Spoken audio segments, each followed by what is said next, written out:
jangan tidur sebelum mengerjakan sholat witir walaupun cuman 1 rakaat. Cuman Nabi di hadis tentang bab witir di Bulughul Maram niku wanti-wanti memang kepada yang sudah mengerjakan witir di awal malam. Nabi wanti-wanti la witroni fi lailatin. Tidak boleh sholat witir 2 kali dalam semalam. Karena kalau 2 kali dalam semalam berarti genap, ganjil tambah ganjil genap. Nah, bukan witir lagi, witir kan ganjil artinya. Nah, karenanya kemudian misalnya jenengan termasuk yang mengambil sholat witir di awal malam sebelum tidur misalnya ngoten nggih. Setelah ba'diyah isya, kalau setelah ba'diyah isya witirnya boleh 1 rakaat nggih. Kalau enggak pakai ba'diyah isya minimal witirnya 3 atau minimal sholat malamnya 3 minimal. Nah, terus kemudian jenengan sare tidur. Begitu tidur dengan izin Allah kok bisa bangun tengah malam atau akhir malam. Dengan tahajud monggo. Nah, cuman tidak ada witir lagi. Cukup dengan tahajud itu saja. Dan itu ada dalam kitab Al-Minhaj Syarah Sahih Muslim. Pernah Nabi itu salat malam sak witirnya sudah selesai. Terus menjelang subuh beliau nambah lagi salat 2 rakaat sambil duduk. Tapi Nabi tidak menutup dengan witir. Nah, jadi kalau sudah dikerjakan witir di awal malam, di akhir malam cukup salat malam biasa, tidak wajib mengulang witir. Tidak boleh mengulang witir lagi karena kalau 2 kali witir genap namanya. Ngoten wae. Wallahu a'lam bishawab. Monggo yang lain silakan kalau ada. Ya monggo Pak. Waalaikumsalam warahmatullahi wabarakatuh. Sholat tarawih ada yang 23, ada yang 11 Yang 23 itu balapan Apa? Balapan. Oh, kenceng. Berarti balapan. Dan umumnya sama juga benar, nampak katanya begitu. Nah yang 11 umumnya apa? Bapaknya panjang-panjang, mu'minah. Jadi nggak buru-buru. Kawan ini Pak, apa itu? Veteran Pak. Di dalam Bulughul Maram itu di bab tentang sholat tarawih itu Ibnu Hajar wanti-wanti jangan ngebut, karena kalau ngebut itu musibah. Jadi sholat tarawih itu Ibnu Hajar dalam Bulughul Maram wanti-wanti jangan nopo ngebut. Kalau ngebut nopo namine musibah. Karena kalau ngebut berarti enggak tumak ninah. Di Surabaya saya pernah ngimami sholat di sebuah musola. Jamaah cerita kemarin Pak ini jadi imam saking ngebutnya sampai sarungnya melorot. Terus di Jawa Timur itu ada juga daerah Blitar misalnya yang tarawih 23 rakaat sak witirnya hanya 7 menit. Sholatnya sat. Saya terlepas dari diskusi fikih nggih, lek kula mboten cocok ngoten mawon. Jadi lek salat ngebut mboten cocok kula. Jadi karenanya kemudian yang betul adalah tumanina. Itu harus tenang memang. Kalau perihal 11 atau 23 itu kan soal ngambil diskon apa tidak ngambil diskon. Mau diskon 60% apa mau paket utuhnya. Soalnya ngeten. Kalau saya ngomong mazhab Syafi'i dulu nih, Dalam mazhab Syafi'i itu salat tarawih sama salat malam itu beda. Saya ulang nggih. Salat tarawih sama salat malam itu beda. Jadi sholat tarawih itu kalau dalam mazhab Syafi'i ini nama sholat sendiri yang khusus dikerjakan di dalam bulan Ramadan di waktu malam setelah Isya. Kalau dalam mazhab Syafi'i belum sholat Isya, sholat malam itu bisa dalam mazhab Syafi'i.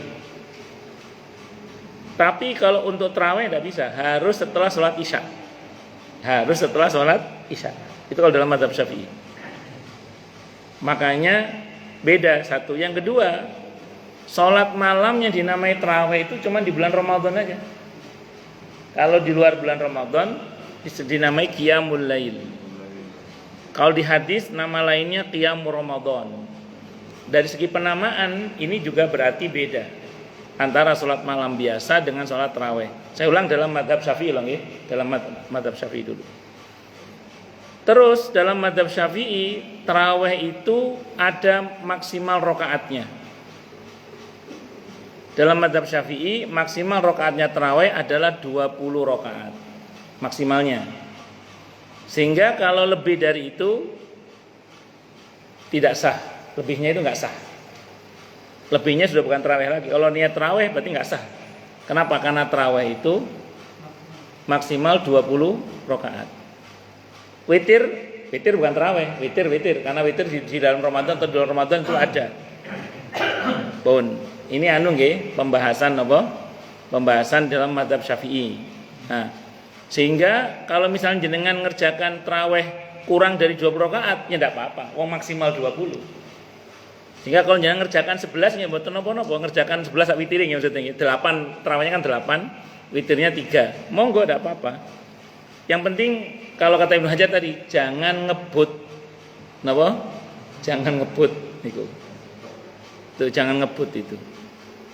Sehingga nate Allahyarham Gus Dur itu ngundang ketua Muhammadiyah di Jogja itu sinten Pak A.R. Fakhrudin namanya Pak Guru ketua Muhammad Pak A.R. Fakhrudin nggih.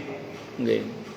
Itu orang Muhammadiyah pernah diundang ke ketua Muhammadiyah pernah diundang ke Tebireng, Pondok Pesantren Tebireng. Yang notabene basisnya NU. Nah, karena tamu oleh Gus Dur Allahyarham dipersilakan beliau jadi imam. Pak A.R. Fakhrudin ini. Ini ketua Muhammadiyah terlama di Indonesia. Beliau ini. Beliau dipersilakan untuk jadi napa? Imam. Terus kata Pak A.R. Fakhrudin nanya ke para santri, mau minta yang 8 11 sama witirnya atau yang 23 kata Pak A.R. Fakhrudin. Santri sontak 23. Ya wis. Akhirnya beliau mulai jadi imam. Orang Muhammadiyah kan kalau jadi imam kan panjang-panjang suratnya. Kalau Muhammadiyah yang asli loh nggih. Bukan yang KW, yang asli. Kalau Muhammadiyah yang asli suratnya panjang-panjang aslinya itu. Panjang itu. Baru dapat 8 rakaat salat itu, salat tarawih itu. Pak A.R. Fakhrudin berdiri lagi. Bagaimana para santri mau 11 atau 23? 11. Ditebuireng. Ini kisah nyata yang cerita banyak teman-teman di NU yang cerita itu. Itu kejadian di Tebuireng. Nah, jadi sebenarnya kalau dalam mazhab Syafi'i nggih, tarawih itu maksimal rakaatnya berapa?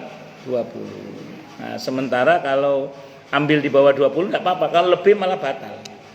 Jadi misalnya jangan tarawih rakaat yang ke-22 itu niat tarawih batal, enggak sah tarawihnya karena tarawih itu maksimal 20 rakaatnya. Itu di dalam mazhab Syafi'i. Nah, terus bedanya apa lagi tarawih sama salat malam biasa? Kalau tarawih sunnah berjamaah. Kalau salat malam biasa sunnahnya sendiri-sendiri. Itu bedanya. Di antaranya niku di antara bedanya niku. Terus pun nah, jadi kalau misalnya jenengan mau mengamalkan yang 11 nggih monggo, diskon 60%. Mau ngamalkan yang 23 monggo tapi jangan ngebut. Nggih, harus tetap tumak nina.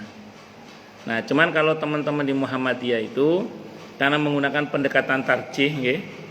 Ya, dianggap hadis pernyataan Siti Aisyah radhiyallahu anha bahwa Nabi itu tidak pernah sholat di dalam maupun di luar bulan Ramadan. Sholat malam lebih dari 11 rakaat itu dinilai sebagai hadis yang paling kuat. Nah, kalau dalam metode tarjih yang dipilih itu yang paling kuat. Nah, sebenarnya banyak hadis yang lain yang menunjukkan bahwa Nabi itu lebih dari 11 sholatnya. Contoh, Nabi itu witirnya pernah 1, 3, 5, 7, 9, bahkan 11 dalam satu riwayat pernah Nabi itu witirnya. Berarti kalau witirnya saja segitu, kira-kira sholat malamnya bagaimana itu? Nah, berarti Nabi pernah pinten lebih dari 11. Satu. Yang kedua, Nabi itu selalu membuka sholat malamnya itu dengan 2 rakaat yang ringan.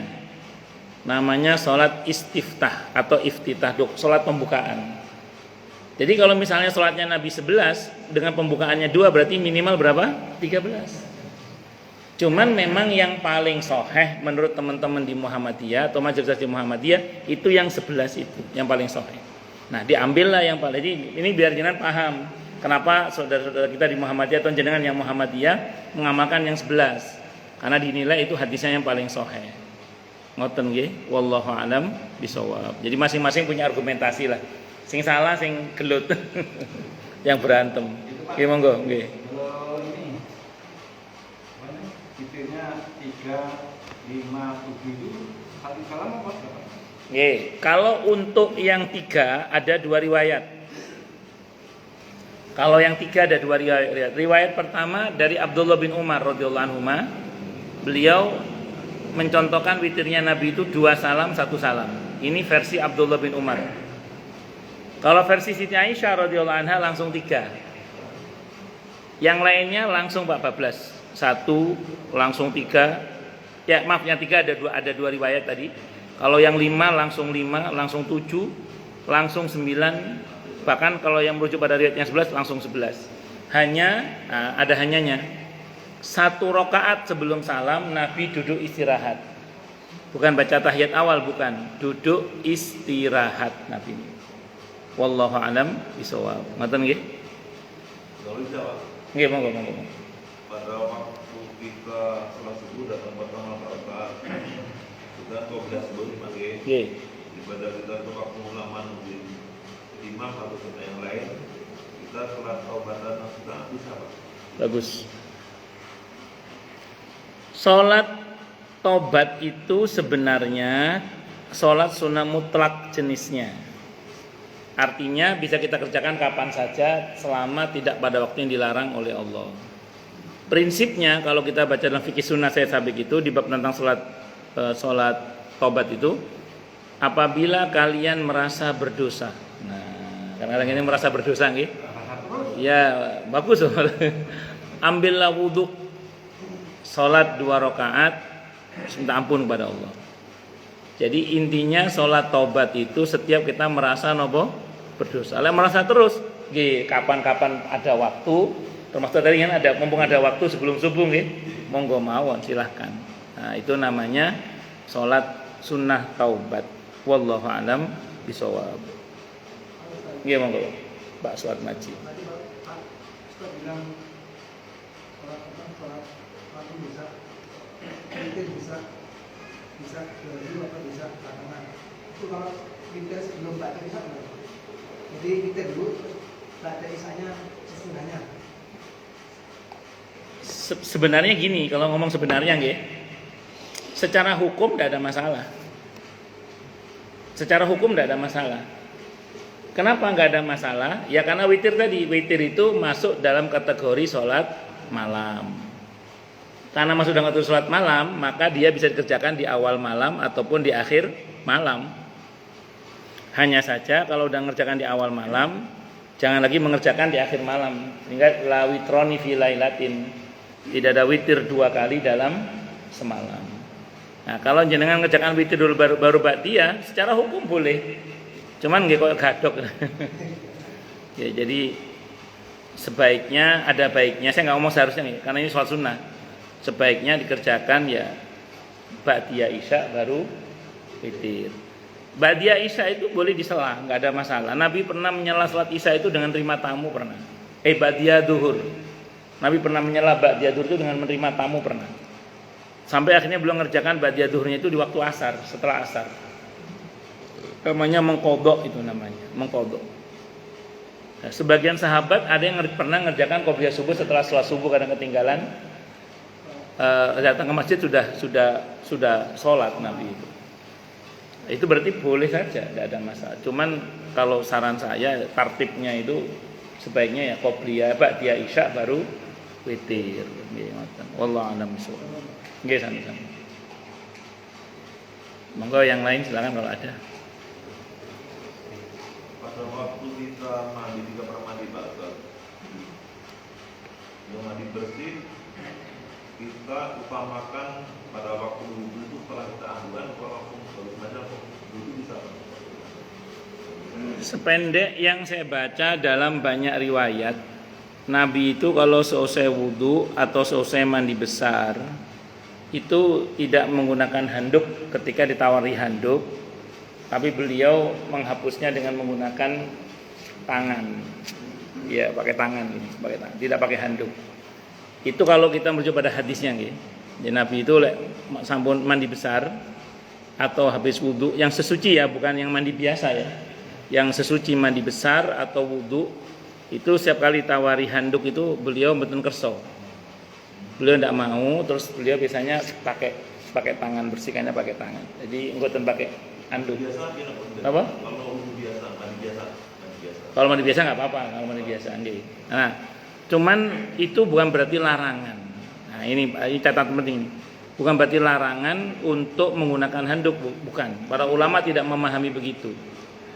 Nah, sependek yang saya pahami memang ada yang memakruhkan, tapi ada yang mengatakan tidak apa-apa. Itu perkara muamalah saja. Muamalah itu ya hukum asalnya boleh, hingga ada dalil yang melarangnya. Perihal menggunakan anduk tidak menggunakan anduk itu perkara muamalah. Jadi kalau kita mau menggunakannya, monggo, enggak juga enggak apa-apa. Cuman memang kalau merujuk pada sunnahnya Nabi itu, sependek yang saya baca tapi nggih, itu Nabi beberapa kali ditawari handuk mboten kerso Nabi itu. Handuknya enggak dipakai. Kalau untuk jenis mandi besar sama wudu itu mboten kerso beliau. Bukan tapi tidak melarang. Dan karenanya ulama tidak melarang juga, Nabi tidak melarang. Cuman Nabi meninggalkan hal itu. Gitu. Wallahu a'lam bishawab. Sependek yang saya baca nggih. Pendek yang saya baca. Boten, karena itu perkara muamalah saja. Itu perkara muamalah saja. Nggih, monggo. Kalau semuanya biasa malam kan disunahkan baca surat Kahfi. Nah, kalau kita nggak baca itu kan baca Yasin, karena Yasin bareng-bareng tapi kan Kahfi kan panjang sekali itu. Yasin kan kita banyak hafalnya itu. Jadi Kahfi kita baca, kita baca yang mungkin aja gitu. Okay. Secara hukum kalau kita membaca surah Al-Kahfi di pada malam Jumat itu kan hadisnya aslinya lemah, dhaif. Cuman jalur periwayatannya banyak sehingga menjadi hasan li ghairihi. Sehingga kalau kita mau mengamalkan membaca surah Al-Kahfi silahkan, tidak apa-apa. Cuman Bapak bilang tadi kepanjangan. Nah, justru yang sahih berkaitan dengan membaca surah Al-Kahfi itu cuman ayat 1 sampai 10 justru. Itu yang sahih. Cuman tidak ditentukan malam Jumat. Malam kapan saja. Jadi tidak harus malam Jumat, tapi kapan saja. Mengenai keutamaan baca surah Yasin sekarang itu nggih. Jadi malah sing sae 1 sampai 10 kapan saja, enggak mesti malam Jumat ngoten. Terus yang kedua berkenaan dengan baca surah Yasin. Kalau tentang keutamaan surah Yasin itu, maka kalau berkesempatan nggih buka tafsir Ibnu Katsir. Itu di pertama pembahasan Yasin itu Ibnu Katsir ngutip satu riwayat. Riwayatnya itu barang siapa yang membaca surah Yasin di malam hari, enggak harus malam Jumat ya tadi, di malam hari, maka pagi harinya dia diampuni oleh Allah.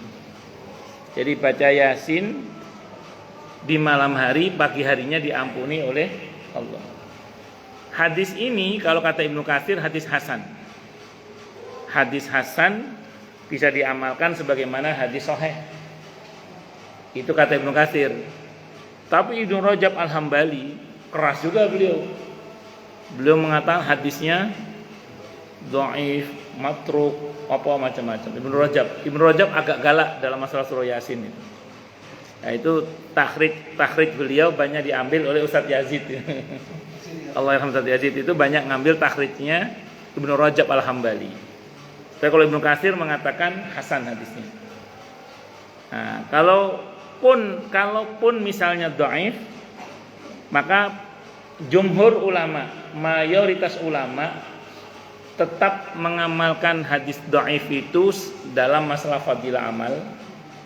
Yang kedua, selama tidak bertentangan dengan hadis yang sahih.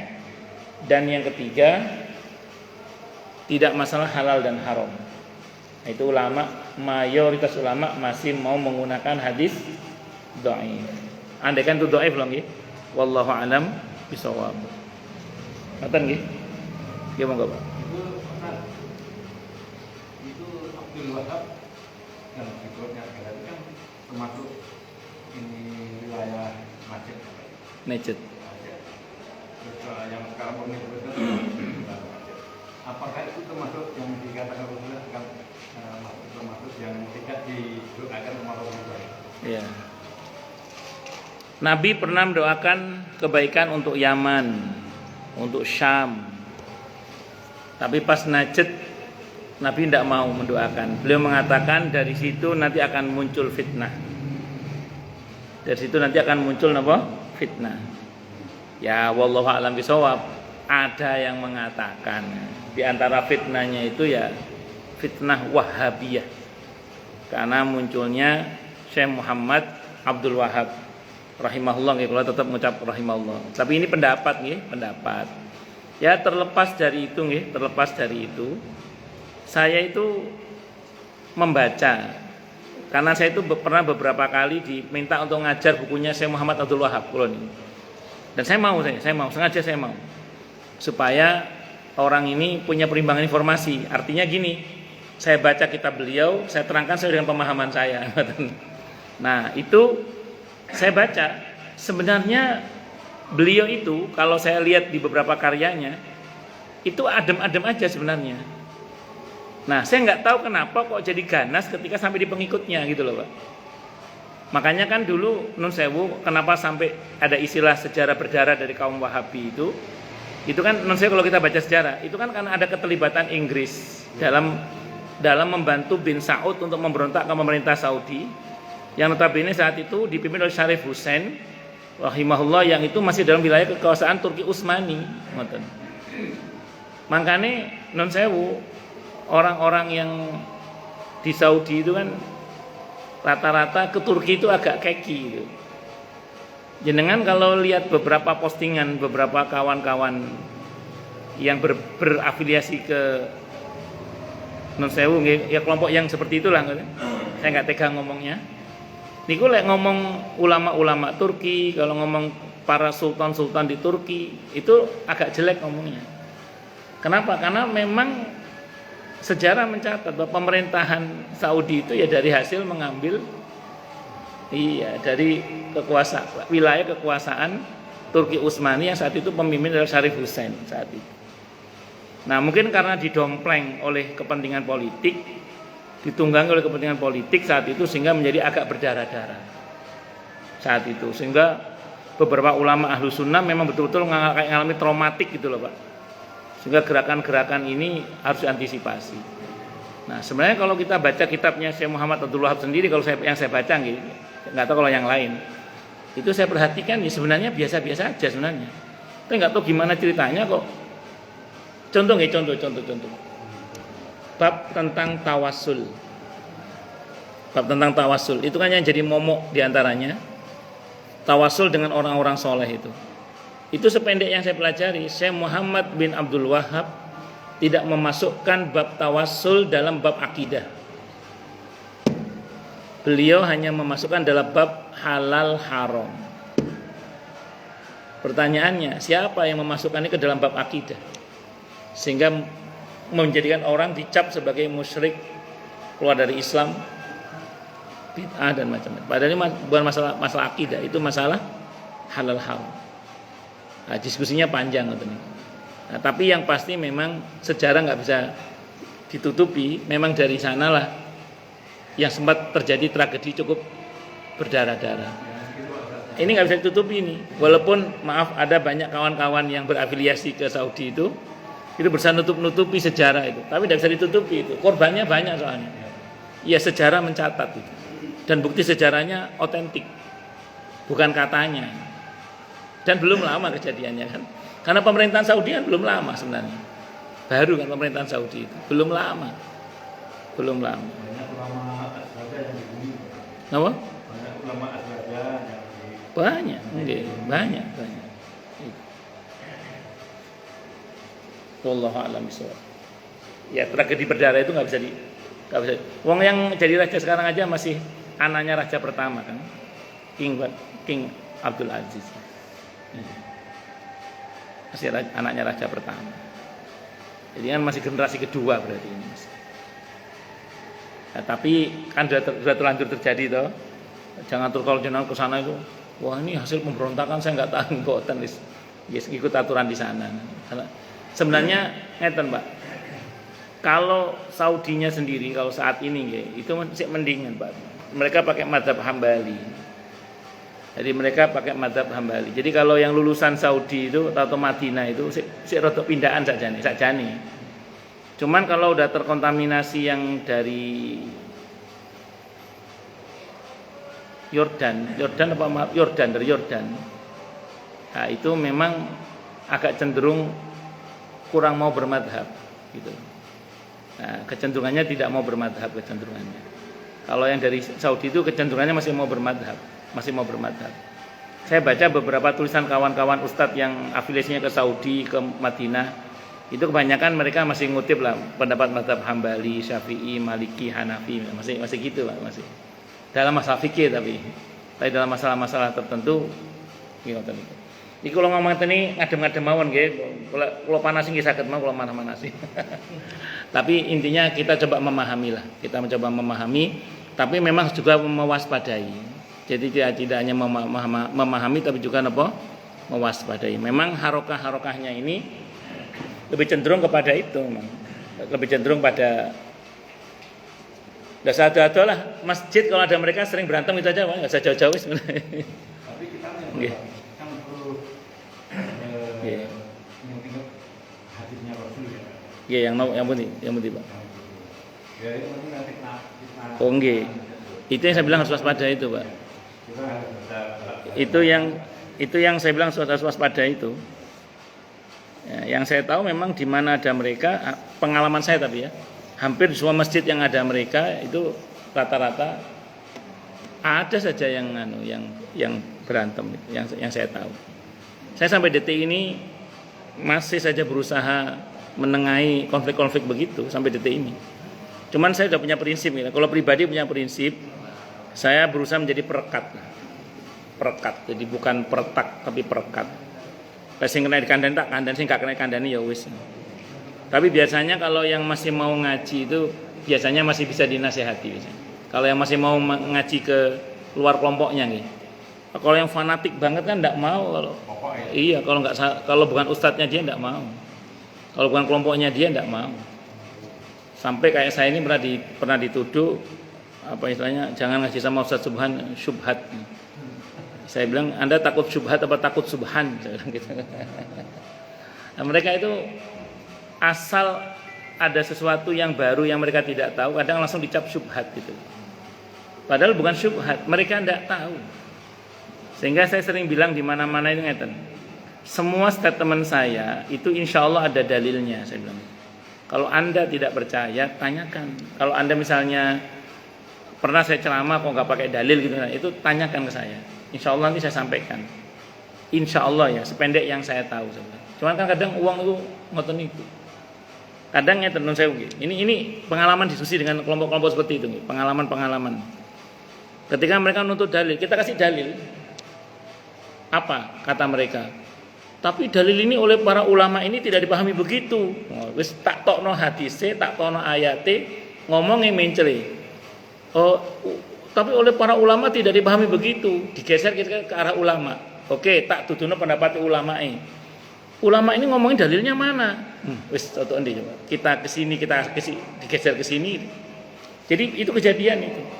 Jadi ketika kita sampaikan hadisnya, kita sampaikan ayatnya, ngomongnya apa? Ini ayat ini oleh ulama tidak dipahami begitu, tapi begini menurut mereka lah ya. Itu kita tunjukkan ulamanya. Ini loh ada ulamanya. Tapi ulama ini ngomong gini kan dasarnya apa? Terus ngoten mau. Ndak ono cocok ya. Intine kudu maksud mereka itu harus mau sama dengan mereka gitu aja. Lek gak padha gak gelem ngono wis pokoke wis. Padahal non sewu nggih. saya itu baca fatwanya para ulama-ulamanya gitu. Itu yang saya lihat baik-baik saja, saya lihat nggak ada masalah. Maksud saya fatwanya itu nggak gitu-gitu amat gitu loh. Nah itu saya baru paham ternyata memang ada ustadz itu yang lebih galak dari syekhnya itu ya ada. Ustadz lebih galak dari nabinya itu nggak ada. Nah tapi saya ulang ya, fitnah yang bersumber dari Najd itu memang patut untuk kita waspadai. Nun sewu kalau belajar dari yang sudah-sudah, yang memang berdarah-darah betul, itu berdarah-darah betul. Wallahu a'lam bishawab. Hati-hati mawon lah pokoknya. Cukup? Oke, kita tutup dengan hamdalah. Alhamdulillahirabbil alamin. Semoga kajian kita bisa bermanfaat, mubarakah di dini wa dunya wal akhirah untuk kita, keluarga kita dan seluruh umat Islam semuanya. Dan mudah-mudahan kita semua dijadikan oleh Allah sebagai orang-orang yang sukses dunia akhirat, selamat dunia akhirat, bahagia dunia akhirat, dan dipermudah urusan kita oleh Allah di dini wa dunya wal akhirah. Semoga Allah limpahkan hidayah selalu untuk kita. Semoga Allah tingkatkan selalu hidayah untuk kita. Dan semoga Allah berikan hidayah untuk siapapun yang melihat kita. Subhanakallahumma bihamdika asyhadu an la ilaha illa anta astaghfiruka wa atubu ilaik. Sallallahu alaihi Muhammad wa ala alihi wasallam. Saya mohon maaf. Assalamualaikum warahmatullahi wabarakatuh.